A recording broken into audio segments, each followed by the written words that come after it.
uh, pola struktur populasi yang ada, misalnya dengan karantina, pelarangan bepergian dan sebagainya. Jadi buat saya saat itu pelarangan bepergian itu saya bilang cukup berhasil gitu. Jadi waktu Cina terinfeksi itu kan WHO waktu SARS, WHO bilang jangan pergi ke Cina. Di New York itu sampai orang nggak pergi ke Chinatown. Udah nggak ada hubungannya, tapi Chinatown sepi. Kasian. Tapi buat saya lebih baik kita ketakutan terhadap sesuatu yang memang tidak bisa kita prediksi daripada kita tidak berbuat apa-apa. Nah, ini contoh kedua. Pertanyaannya, mengapa Harry Potter sukses? Semuanya kenal Harry Potter pasti ya. Bisa pakai contoh ini. Kalau ditanya kenapa Harry Potter sukses, orang biasanya bilang, oh karena kualitasnya bagus sekali.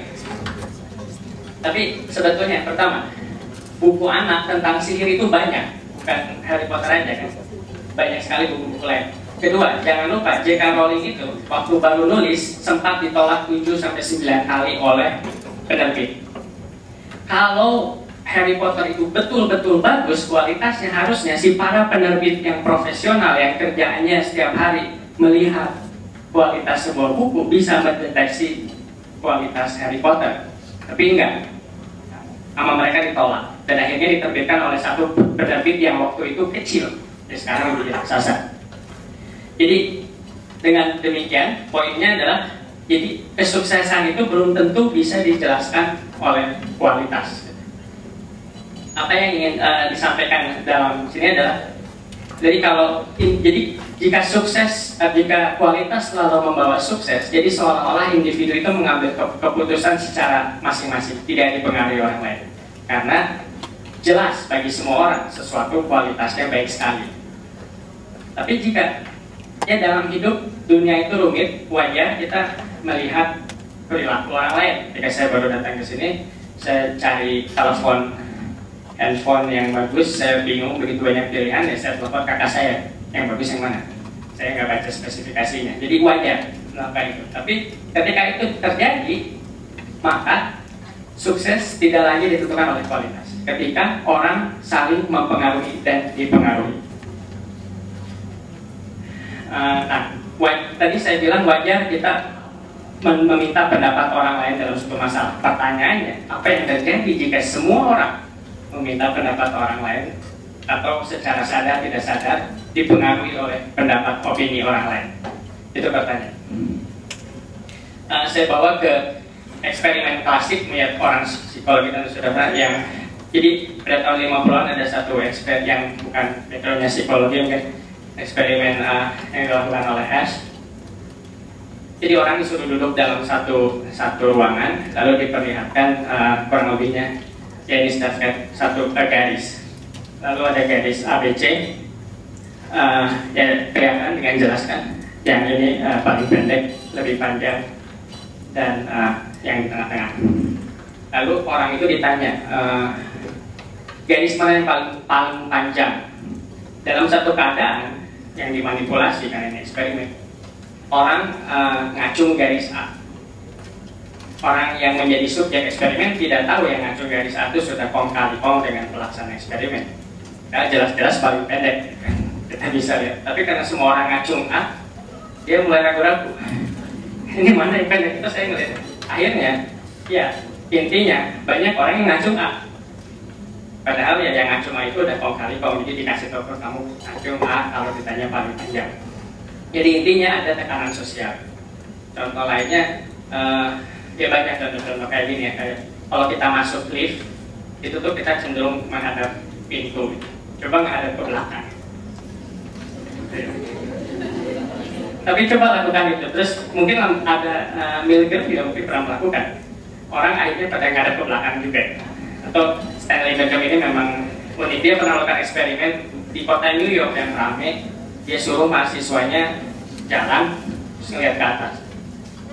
Satu orang nggak ada yang ikut, tapi 10 orang ngeliat ke atas. Itu semua blok ngeliat ke atas, ke atas nggak ada apa. Jadi poinnya ada suatu pengaruh sosial yang terjadi. Tapi masalahnya ini apa? Di literatur psikologi mungkin setahu saya ini dijelaskan dengan konformitas, bahwa orang cenderung menyesuaikan dengan sekitarnya. Saya ceritakan eksperimen yang dilakukan oleh rekan saya. Ini eksperimen tentang musik di website. Orang bisa datang ke website, lalu ada grup band yang sebelumnya tidak dikenal, lalu orang bisa download lagu ini, so they can download this songs, and then di sini ada sudah berapa kali lagu ini di download, ada. Tapi ini eksperimen psikologi atau sosial psikologi. Triknya adalah ada beberapa sebetulnya ketika orang kedatang website itu websitenya berganti-ganti. Kadang tidak ada berapa kali sudah di-download oleh orang lain, kadang dicantumkan sudah berapa kali di-download oleh orang lain, kadang dibalik, yang tidak pernah di-download jadi paling sering di-download, yang paling sering di-download jadi tidak pernah di-download. Jadi ini adalah suatu inovasi eksperimen yang menurut saya menarik. Jadi masalahnya kalau kita melihat ini, kita tujuannya pengen melihat bagaimana sebuah lagu jadi bestseller dalam setting eksperimen ini. Masalahnya ketika kita mencari kenapa lagu sukses, buku sukses, dan lain-lain, kita cenderung melihat yang suksesnya, yang tidak suksesnya nggak kelihatan.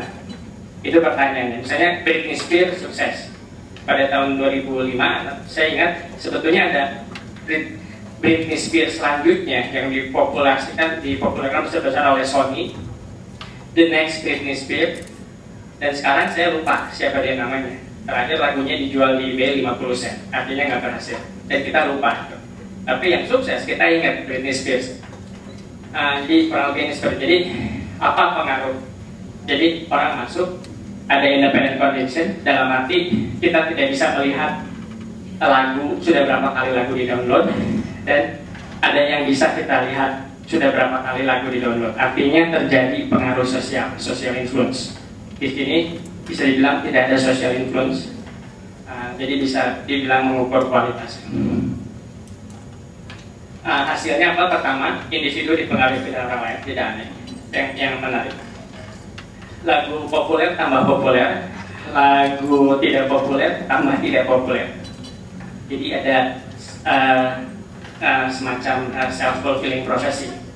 Sebetulnya tapi kan tadi ingat, dunianya banyak. Jadi lagu populer itu berbeda-beda di setiap dunia. Jadi kita nggak bisa bilang bahwa oh ini lagu populer karena memang lagunya bagus. Enggak, di dunia lain yang awalnya yang mendownload orang lain, yang lain juga. Ini terjadi variasi jumlah download. Jadi artinya apa?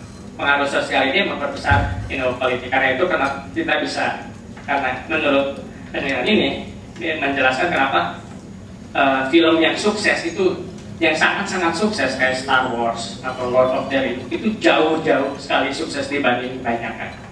Jauhnya benar-benar jauh. Kalau sukses Star Wars sampai ratusan miliar dolar untuknya, dan film biasa mungkin sukses 1 miliar dolarnya udah untung, udah sukses sekali. Jadi kesenjangannya sangat-sangat tinggi. Tapi bukan hanya itu, pengaruh sosial ini juga makin membuat kita sulit memprediksi lagu mana yang akan jadi populer. Itu tadi jadi soal pengaruh sosial. Dan terakhir saya cepat, ada satu lagi soal networking. Jadi ketika kita bicara jaring sosial network, kebanyakan orang maksudnya ngomong ya networking, artinya gimana kita mendapat sesuatu dari jaring sosial. Kemampuan networking ini sesuatu yang luar biasa sebetulnya, dalam arti bisa dilakukan manusia tapi tidak bisa dilakukan oleh komputer. Karena apa? Karena kalau kita mencari sesuatu di komputer, kita menggunakan Google. Google itu punya centralized database di Amerika. Jadi mereka punya isi seluruh internet, kita datang ke situ, tinggal akses. Ketika kita nyari kerja, nyari pacar, nyari jodoh, itu nggak ada centralized database. Kita tanya aja ke teman kita. Jadi Google itu masih harus memerlukan centralized database. Manusia bisa melakukan pencarian networking ini tanpa centralized database. Nah, kalau kita bisa mengerti, ini salah satu tujuan penelitian saya, kita bisa